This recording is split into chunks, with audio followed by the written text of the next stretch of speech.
Hello everyone, আসসালামু আলাইকুম। আমি একটা ফ্রাই প্যানে কিছু আলু, সিম, পেঁয়াজ, কাঁচামরিচ, হলুদ, আদা রসুন বাটা সব কিছু দিয়ে হাত দিয়ে ডলে চচ্চড়িটা মাখিয়ে দিব। আজকে আমি সিম, আলু আর বড় মাছ দিয়ে চচ্চড়ি করছি আর আপনাদের সাথে শেয়ার করছি। যদি ভালো লেগে থাকে প্লিজ একটু সাবস্ক্রাইব করবেন।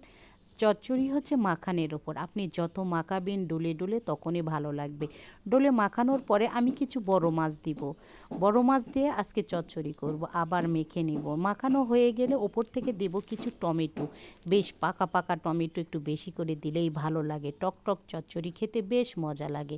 এরকম করে একবার হলেও আপনি রান্না করে খেয়ে দেখুন। তারপরে ওপর থেকে দিব কিছু পরিমাণ ধনিয়া পাতা। এই শীতে এই ধরনের চচ্চড়ি যদি খান খুব মজা লাগে। একবার হলে করে দেখুন আপনি। এইরকম করে মেখে চচ্চড়িটা বসিয়ে দেব। কিছুক্ষণ পর আমি চুলায় বসিয়ে দেব। চুলায় দেখেন আমার চচ্চড়িটা বলক উঠে গেছে।